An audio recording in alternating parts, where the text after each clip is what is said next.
ಇಲ್ಲಿಗೆ 5-6 ವರ್ಷಗಳ ಹಿಂದೆ ಒಂದು ಛಲವಾದಿ ಭವನವನ್ನು ಸರ್ಕಾರದಿಂದ ಕಟ್ಟಬೇಕು ಅಂತ ಹೇಳಿ ಅಲ್ಲಿ ನಿರ್ಣಯ ಆಗಿ ಡಬಲ್ ಸ್ಟೇರ್ನವರೆಗೂ ಕಟ್ಟಿ ಆಗಿದೆ.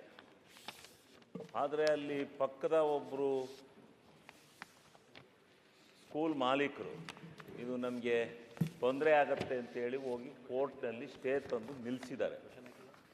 ಆದ್ದರಿಂದ ಅವ್ರದ್ದೇನು ಕಲ್ಯಾಣ ಮಂಟಪನ ಮಾಡಿಕೊಡ್ದು ನೀವು ಇನ್ಯಾವುದಾರ ಭವನಗಳನ್ನು ಮಾಡ್ಕೊಳ್ಳಿ ಅಂತ ಹೇಳಿದ್ದಾರೆ, ಒಪ್ಕೊಂಡಿದ್ದಾರೆ.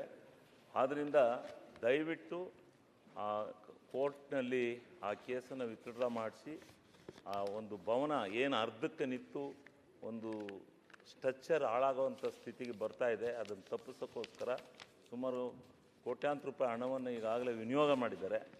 ಅದು ಆಗಬೇಕು ಅಂತಕ್ಕಂಥದ್ದು, ಛಲವಾದಿ ಭವನ ಆಗಬೇಕು. ಆ ಸೈಟು ನಾವು ನಮ್ಮ ವೈಯಕ್ತಿಕವಾಗಿ ಆ ಸಮಾಜಕ್ಕೆ ಆ ಸಂಘಕ್ಕೆ ಕೊಂಡ್ಕೊಟ್ಟಂಥ ನಿವೇಶನ. ಆದ್ದರಿಂದ ಅದಕ್ಕೆ ದಾನ ಬರೆದಿದ್ದೀವಿ, ಅವ್ರಿಗೆ ಸೇಲ್ ಡೀಡ್ ಮಾಡಿಕೊಟ್ಟಿದ್ವಿ ಆ ಸಮಾಜಕ್ಕೆ.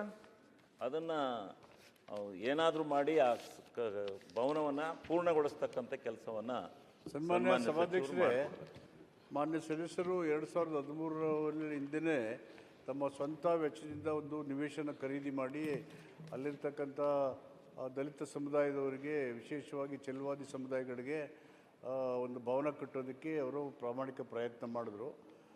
ಅವರು ಮುನ್ಸಿಪಾಲ್ಟಿ ಪರ್ಮಿಷನ್ ಇಲ್ಲದೇ ಕಟ್ಬಿಟ್ಟಿದ್ರು. ಅದು ಲೋಕಾಯುಕ್ತ ಆಯಿತು, ಲೋಕಾಯುಕ್ತದಲ್ಲಿ ತೆರವಾಯಿತು. ಅದಾದಮೇಲೆ ಪಕ್ಕದಲ್ಲಿ ಸ್ಕೂಲ್ ನಡೀತಾ ಇದೆ. ಆ ಸ್ಕೂಲ್ನವರು ಅಬ್ಜೆಕ್ಷನ್ ಮಾಡೋದು, ನಮಗೆ ಡಿಸ್ಟರ್ಬೆನ್ಸ್ ಆಗ್ತದೆ, ನೀವು ಇಲ್ಲಿ ಭವನ ಮಾಡಿ ಮದುವೆ ವಗೈರೆ ಮಾಡಿದ್ರೆ ನಮಗೆ ಡಿಸ್ಟರ್ಬ್ ಆಗುತ್ತೆ ಅಂತೇಳಿ ಕೋರ್ಟಲ್ಲಿ ಇದೆ. ಮಾನ್ಯ ಸದಸ್ಯರು ಭರವಸೆ ಕೊಡ್ತಾ ಹೇಳ್ತಾ ಇದ್ದಾರೆ, ಕೋರ್ಟಿನ ಒಳಗಡೆ ಅಥವಾ ಕೋರ್ಟಿನ ಹೊರಗಡೆ ಅದು ಇತ್ಯರ್ಥ ಆದರೆ ಅವ್ರಿಗೆ ಕಟ್ಟಡ ಕಾಮಗಾರಿನ ಸಂಪೂರ್ಣ ಮಾಡೋಕ್ಕೆ ಸರ್ಕಾರ ತಕರಾರಿಲ್ಲ, ಅಗತ್ಯ ಹಣನ ಮಂಜೂರು ಮಾಡಿಕೊಡ್ತೀವಿ.